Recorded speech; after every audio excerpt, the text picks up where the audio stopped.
look at some of the waste, fraud, and abuse that's being uncovered by DOGE and the people at DOGE. These are young, often young, but super brilliant people, incredible computer scientists and other things. And they're finding levels of fraud and waste and abuse like I think nobody ever thought possible.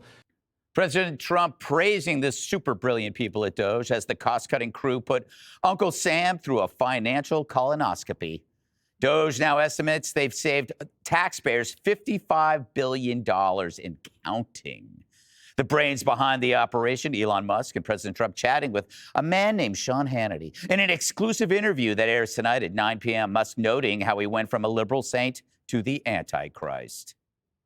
I used to be adored by the left, you know. Yeah, not anymore. Less so these days. They call it like Trump derangement syndrome. Yeah. And I don't, you don't realize how real this is until you can't reason with people. So I was at a friend's birthday party in LA, just a birthday dinner. I have to mention the president's name.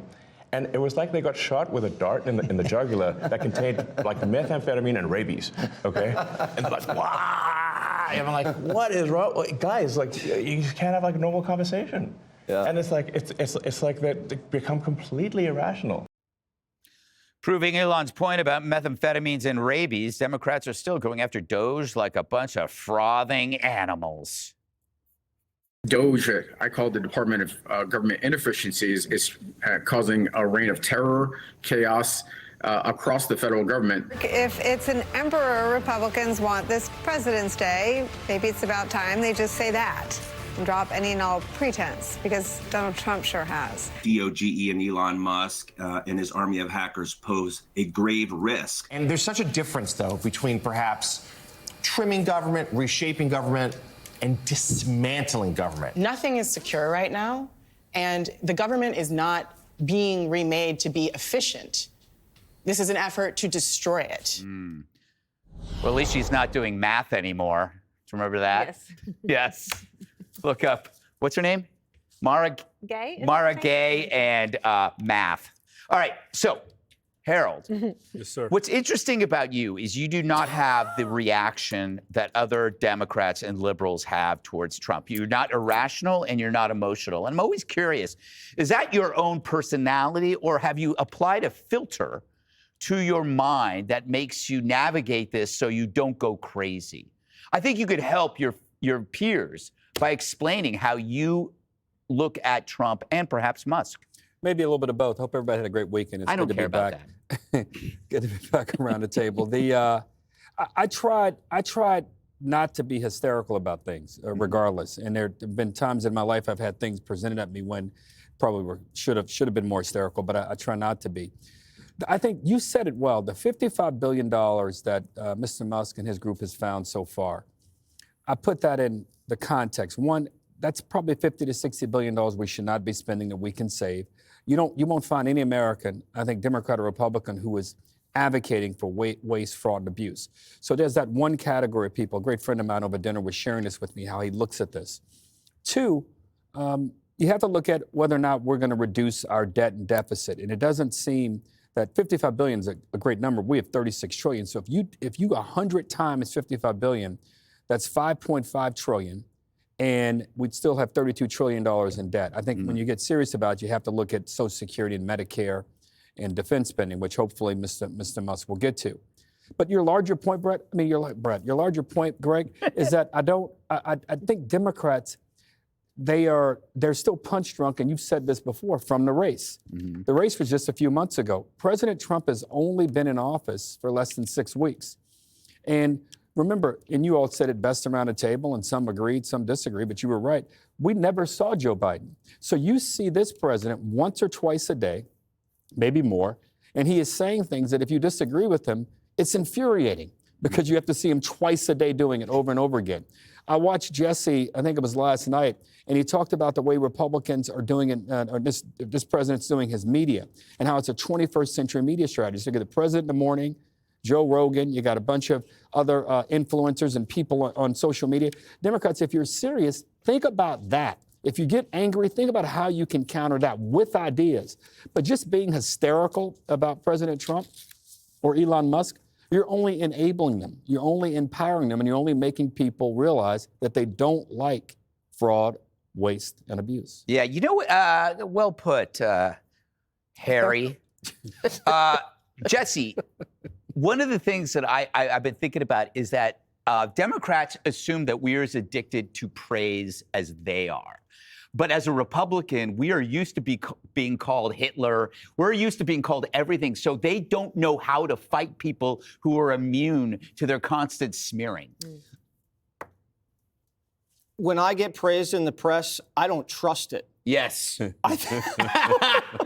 the New York Times says something good about me, I figure I must be doing something wrong. Yeah. And if I knew you were watching last night, Harold, I would have had a much better show.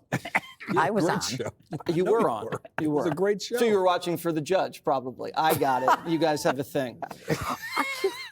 You know, you're hearing about the Trump derangement syndrome, and you know, Greg, what you put inside your body with food, what you put in, what you get out. Same thing with your media diet. The Democrat media diet is ultra-processed news. You get Maddow, 60 Minutes, New York Times, and it makes them sick.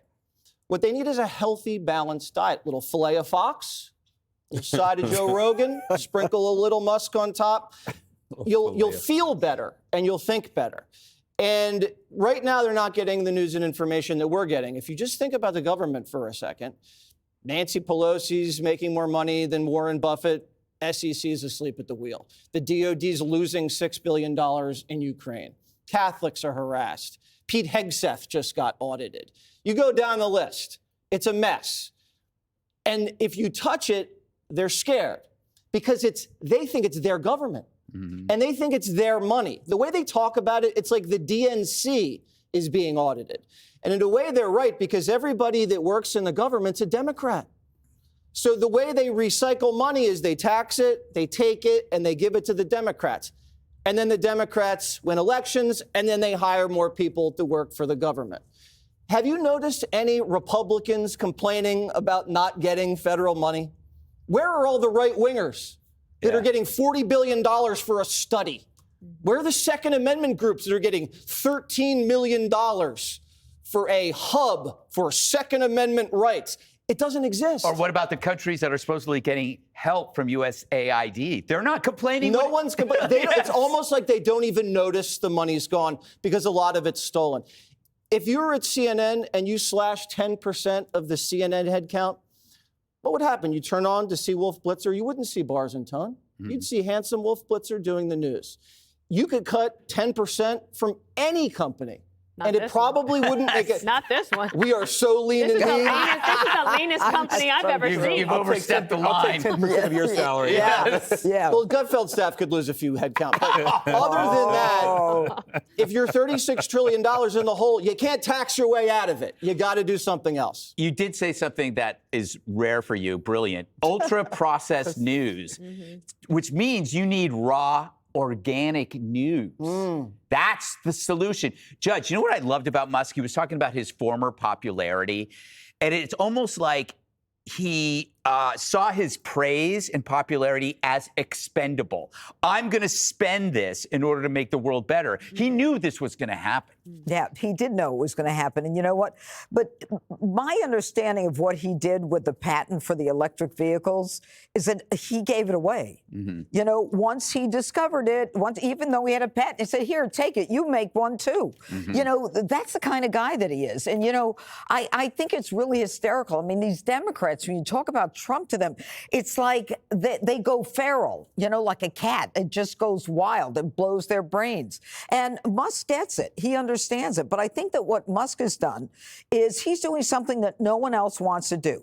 He's doing something that Congress was never able to do. And then you get these MSNBC hosts like Nicole Wallace who say that, you know, President Trump is being an emperor and the congressional oversight is the way to go, as if that worked. Nobody wants to do this job. This is a challenge for Elon Musk. This is a guy who's up for the challenge, who's smart enough, who knows how to do it, knows how to get it done, and is getting it done in Trump time. Okay. And I just want to say one thing about this. Congressman Vindman saying it's a reign of terror for these federal employees. How absurd is it that because you have to go to the office, they're saying you're being, they're watching you and it's a reign of terror, as if working in the office means you're subject to surveillance. I mean, these people think they're entitled to a job. They think they have the right to work from home. And it is a manufactured narrative. And these people are making themselves crazy when right now a federal judge has just ruled that DOGE is just fine. And this is a judge who doesn't have any favoritism toward Donald Trump. She said, I'm not going to give them a temporary restraining order, the 14 attorney generals. You haven't showed me imminent damage, imminent harm. Dana, it is interesting. It's like, I think that Musk is gravitating towards the kind of the Republican world because it's an acceptance of unpopularity. You don't get lavish praise for making adult decisions. You have to you're in government, you take other people's money and you give it to people and you get praise. Well, a conservative, no matter who you are, you start with a credibility deficit in the legacy media, right? So then you have to kind of crawl your way up to maybe get to where Jesse can get praised in the New York Times, and then they smack you back down into your hole. The last 4 years, the Democrats were able to use EPA and Department of Education and USAID to put money in that helped groups that supported them. And that's not a conspiracy theory. That was reported in the AP as part of the ultra-processed news diet. But when you said that, Jesse, it really made me think about sometimes when you're talking to somebody on the other side, it is shocking the things that they don't know. Now, maybe they think the same thing is true about us, but I feel like I read a lot. No, we have to read both. They don't. You have to. There's no shortcut. You have to read it all. Yeah, that's what you notice if you're following Bill Maher's trajectory. It's him discovering the other side of the news, and he's like, "Oh, I didn't know that. I didn't know that." And it's interesting to see that gradual enlightenment. Isn't that great? Wonderful thing. Wonderful. I thought that was a great segment, much like my new clipboard from Cole. Thanks, Cole. From Cole? Yeah, no, from Cole. It's a Midwest engravery. Where am I? Yes. Midwest engraver. He's got 7 kids, so buy stuff.